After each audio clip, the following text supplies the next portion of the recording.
Hello everyone and welcome back to my channel Being Pharmacist. Welcome to the another episode of Pharma Knowledge. And आज के इस video में हम लोग बात करेंगे the government job opportunities after D pharmacy. Okay, so diploma in pharmacy और D pharm complete करने के बाद कौन कौन से सेक्टर में आप लोग जा सकते हो, जो कि गवर्नमेंट सेक्टर्स है, सेंट्रल गवर्नमेंट या फिर स्टेट गवर्नमेंट या फिर अंडरटेकिंग PSUs, जो सेक्टर्स है, जो जॉब्स जहाँ से आते हैं रिक्रूटमेंट्स, उन सब के बारे में हम लोग आज बात करेंगे.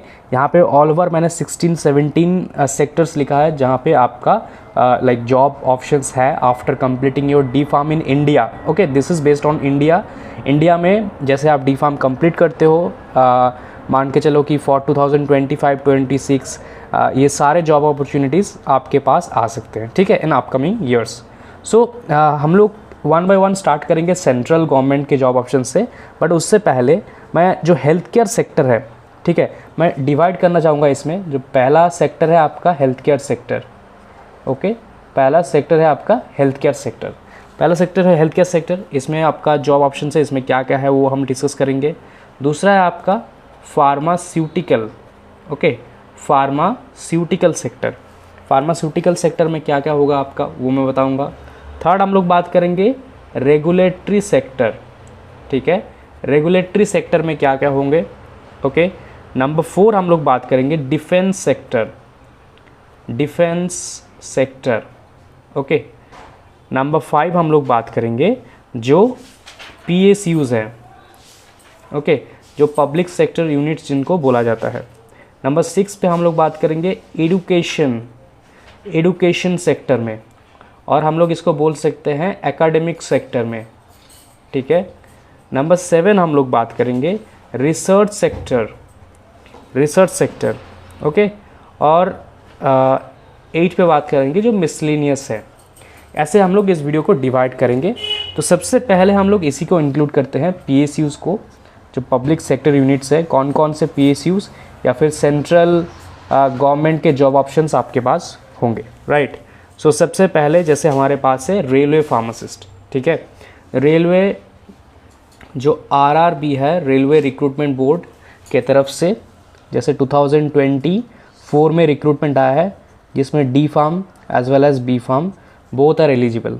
ठीक है, रेलवे फार्मासिस्ट लेवल 5 ग्रुप के सैलरी होते हैं नॉर्मली.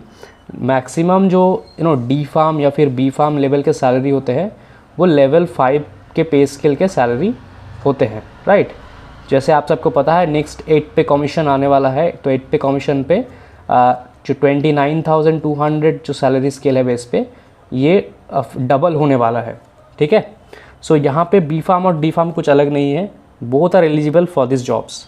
ठीक है. जैसे उसके बाद है ESIC. ओके, ESIC से भी जॉब ऑप्शंस आते हैं जिसके लिए भी D फार्म एलिजिबल है. अब फिलहाल तो ESIC आ गया है under AIIMS CRE. Okay, AIIMS CRE और कॉमन रिक्रूटमेंट एग्जामिनेशन, इसके अंडर आपका ESIC, एम्स, ओके, ये दोनों ही आ चुका है, including some other defence hospitals, police hospitals etcetera. So ये सब इसी में आ गया है. इसका फॉर्म रिसेंटली क्लोज हुआ है. आई होप आप सब ने फिल किए होंगे. एंड अपकमिंग डेज पे ये रेगुलर बेसिस पे ईयरली होगा अब. ओके, नेक्स्ट आपका आ जाता है ONGC. सो ONGC से भी D फार्म के लिए जॉब ऑप्शंस आते हैं, रिक्रूटमेंट्स आते हैं. जो ये भी एक पब्लिक सेक्टर यूनिट्स में आ जाते हैं ONGC. फिर नेक्स्ट आता है आपका कोल इंडिया, जैसे नॉर्थर्न कोल इंडिया लिमिटेड और ईस्टर्न कोल इंडिया लिमिटेड. ठीक है, और जो मिनी रत्ना या फिर एक्सेट्रा जो कंपनीज़ है कोल इंडिया के अंडरटेकिंग, उन सभी से D फार्म स्टूडेंट्स के लिए या फिर B फार्म स्टूडेंट्स के लिए स्टेट वाइज रिक्रूटमेंट होते हैं फॉर द फार्मासिस्ट. जैसे रिसेंटली हमने ओडिशा में देखा 2024 में. ठीक है, कोल इंडिया से रिक्रूटमेंट आया था. ऐसे सेंट्रल भी होते हैं, स्टेट वाइज भी होते हैं. नेक्स्ट है आपका ISRO. Okay, Indian space research organisation. ISRO जो हमारे एक स्पेस रिसर्च ऑर्गेनाइजेशन है, इसके अंडर जो हॉस्पिटल्स होते हैं इनमें भी आते हैं. इसका ISRO के एक एंट्रेंस टेस्ट होते हैं. एंट्रेंस टेस्ट के बेसिस पे फार्मासिस्ट को रिक्रूट किया जाता है. बट पोस्ट्स जो होते हैं बहुत कम होते हैं इसमें, इसरो के पोस्ट बहुत कम होते हैं। सिमिलरली जो DRDO है वो भी इंक्लूडेड है, DRDO से भी फार्मासिस्ट के रिक्रूटमेंट होते हैं। कुछ कुछ DRDO एम्स के साथ टाई अप करके भी लाइक करते हैं अपना रिक्रूटमेंट, ठीक है। ये कुछ हो गया आपका जो पब्लिक सेक्टर यूनिट्स है या फिर सेंट्रल के डायरेक्ट जो लाइक रिक्रूटमेंट से। अब हम लोग बात करेंगे जो पैरा फोर्सेस है और डिफेंस सेक्टर, ये हम लोगों ने बात कर लिया है। अब डिफेंस सेक्टर पे बात करेंगे। डिफेंस सेक्टर में आपका कौन कौन आ जाता है, जैसे हम लोग पैरामेडिकल फोर्सेस में जैसे बॉर्डर सिक्योरिटी फोर्स और BSF से आते हैं, ये इसका आने का चांस अपकमिंग डेज पे बहुत ज़्यादा है। नेक्स्ट जैसे सिपोई फार्मा, ये एवरी ईयर आते हैं, कुछ कुछ रिक्रूटमेंट एवरी ईयर होते हैं, जैसे सिपोई फार्मा हो गया। अब से जो ESIC के लिए या फिर एम्स के लिए जो होगा, ठीक है, जो CRE, ये भी हर साल के लिए देख रहे हैं हम लोग। रेलवे से भी आते हैं ऑलमोस्ट 3-4 ईयर्स में या फिर 5 ईयर्स में एक बार आ जाते हैं। उसके बाद CRPF ASI जो होते हैं, असिस्टेंट सब इंस्पेक्टर, ठीक है, यहाँ से भी अपकमिंग पे रिक्रूटमेंट होने वाला है। ये दोनों ही असम राइफल्स से आते हैं recruitment for the D-Farm students जहाँ पे एलिजिबल होते हैं, ठीक है। CISF से भी आते हैं, ओके, एंड ITBP से आते हैं, इंडो तिब्बतन बॉर्डर पुलिस। यहाँ पे एक इंक्लूड और करूँगा मैं, जो है आपका बॉर्डर रोड ऑर्गेनाइजेशन BRO, यहाँ से भी आते हैं। BRO से फार्मासिस्ट के रिक्रूटमेंट आते रहते हैं, ठीक है। ये कुछ और भी है लाइक, बट मेनली यही है पैरामेडिकल फोर्सेस में। अब इंक्लूडिंग आपका एयरफोर्स में भी रिक्रूटमेंट होते हैं, स्टेट वाइज होते हैं या फिर जोन वाइज होते हैं, ठीक है। एंड आर्मी हो या फिर नेवी हो या फोर्स, तीन के लिए ही आपका रैली होते हैं। रैली मस्ट है, आपका रैली होंगे जिसमें आपका पेट होंगे, okay, physical efficiency test, medical होते हैं, उसमें रिटन एग्ज़ाम भी होते हैं। बट ये जो पेट है रैली में वो मेन होते हैं, ठीक है, जिसमें आपका रनिंग होते हैं, पुशअप्स, पुलअप्स एक्सेट्रा, ये सब देखा जाता है। और इनका जो एज लिमिट होता है वो ज़्यादा नहीं होता, 25 भी एज लिमिट होता है नॉर्मली इन सब के लिए, ठीक है। Including the navy also for the ship yards, like different ship yards से आते हैं, लाइक विशाखापट्टनम है ना, and Kolkata etcetera etcetera. Next हम लोग बात करेंगे जो CGHS है। तो CGHS SSC को मैंने साथ में इंक्लूड किया है। ये भी एक ऐसा वैकेंसी है जो एवरी ईयर आते हैं, okay, every year different phases, जैसे कि हमने देखा SSC फेज 10, फेज 11, फेज 12, अब आ सकता है फेज 13। सो SSC फेज वाइज रिक्रूटमेंट होता है हर साल, ठीक है, फेज 11, फेज 12, अब फेज 13 होगा, फिर फेज 14 होगा, एंड हर फेज में आपका फार्मासिस्ट का वैकेंसी एवरी ईयर होते हैं। और जो CGHS होते हैं ना, सेंट्रल गवर्नमेंट हेल्थ स्कीम, ये इनके अंडर बहुत सारे पोस्ट अभी वैकेंट है, लेकिन ये इसका रिक्रूटमेंट SSC के थ्रू ही होते हैं नॉर्मली, ठीक है। ऑल राइट, सो ये हो गया आपका। देन है आपका एम्स, तो ये मैंने ऑलरेडी आपको डिस्कस कर दिया है। एम्स का रिक्रूटमेंट फिलहाल जो CRE है उसी से होगा। जिपमर से आते हैं फार्मासिस्ट के रिक्रूटमेंट, डायरेक्ट इंटरव्यू होता है नॉर्मली, और PGIMR से भी सिमिलर ही है। अनदर एक डिफेंस रिसर्च ऑर्गेनाइजेशन जो कि है BARC, Bhabha atomic research centre, यहाँ से भी आपका होते हैं, इंक्लूडिंग द TIFR, ये भी इंक्लूडेड है, Tata institute of fundamental research, ठीक है, including the Tata medical hospital etcetera. जो टाटा के डिफरेंट हॉस्पिटल्स है including the fundamental research centre, इन सब में टाटा कैंसर हॉस्पिटल, ओके, इन सब से, फिर टाटा मेमोरियल हॉस्पिटल, एंड फिर होते हैं टाटा जो लाइक साइकेट्रिक ट्रीटमेंट सेंटर है, इन सभी में आपके फार्मासिस्ट के वैकेंसीज आते हैं, इंक्लूडिंग द BARC से भी काफ़ी रिक्रूटमेंट आते हैं, ठीक है।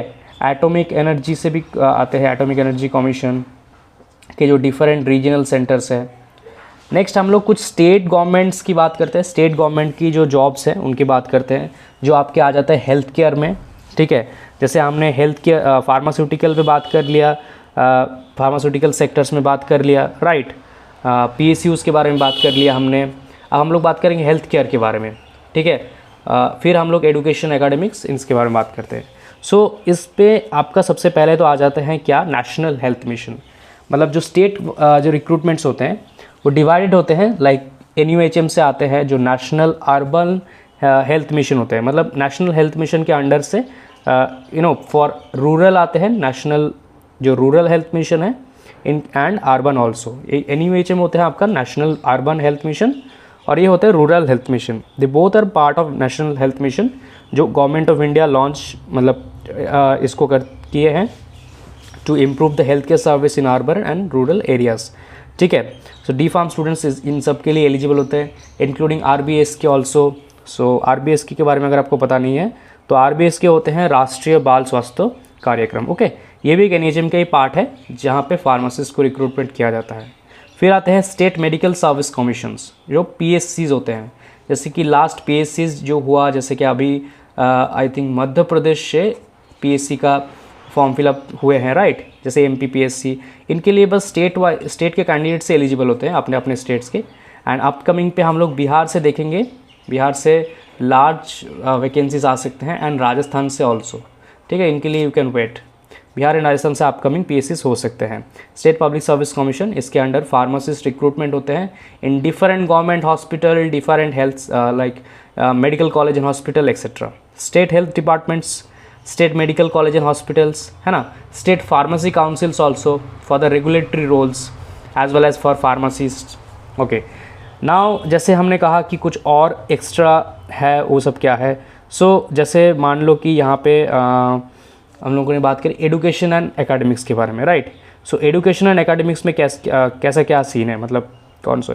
सो जैसे आप अपने जैसे डी फार्म कंप्लीट करते हो तो जो डिफरेंट लैब्स हैं, ओके, रेगुलेटरी लैब्स, जिसको सेंट्रल ड्रग लेबोरेटरी के अंडर जितने भी रीजनल सेंटर्स है ना, स्टेट सेंटर्स, TT सेंटर, मतलब सिटी के लिए जो सेंटर्स हैं, including government, state government labs, testing labs, QC labs. Okay, इनमें अगर आपका थोड़ा एक्सपीरियंस होता है तो you can go for the government job.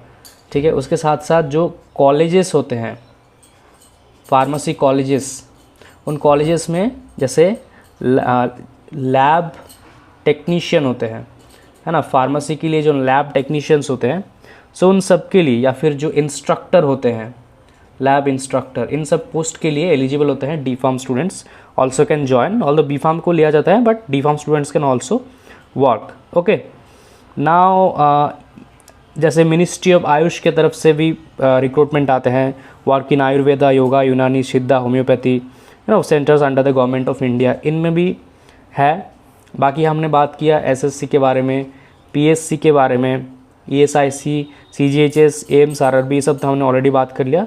So these are the some sectors जहाँ पे आप जा सकते हो, and this are government sectors. ठीक है, जहाँ पे आपका डी फार्म के बाद जॉब्स हो सकते हैं। एक्चुअली मैं B फार्म M फार्म के बारे में इस पे बहुत सारे ऑलरेडी वीडियो बना चुका हूँ इसी फार्मर नॉलेज प्लेलिस्ट पे। तो मुझे कुछ कमेंट्स आ रहे कि what about the D pharma students, उनके लिए भी वीडियो बनाया जाए। That is why I am making this video for the D pharm students, ताकि आप जैसे डी फार्म कंप्लीट करते हो इंडिया में तो आपको पता चले, एंड आपको पता हो पहले से बिफोर ज्वाइनिंग, और जैसे आप अभी कंप्लीट करोगे या फिर आप अपने जूनियर्स को शेयर करोगे वीडियो, ताकि जो अभी कर रहे हैं उनको भी पता लगे, राइट।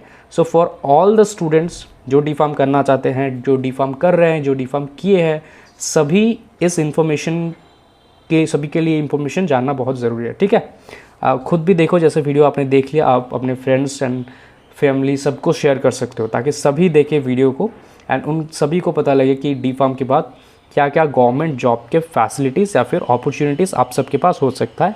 नाउ इन सब के अपडेट्स के लिए आप मेरे जो इंस्टाग्राम है या फिर जो यूट्यूब है, इन सब को फॉलो रखना, क्योंकि इंस्टाग्राम पे मैं जितने भी जॉब ऑप्शंस है उनको स्टोरी देता रहता हूँ, पोस्ट करता रहता हूँ, एंड जो लार्ज टाइप के जॉब रिक्रूटमेंट्स है, अपडेट्स है, उनको मैं वीडियो बनाता हूँ। लेकिन जो स्मॉल जॉब ऑप्शंस है, सिर्फ इंटरव्यू है एक्सेट्रा, उनको सिर्फ मैं अपने इंस्टाग्राम, फेसबुक पे स्टोरी देता हूँ। ठीक है, all right, that's all about the video guys, thank you so much, please subscribe the channel.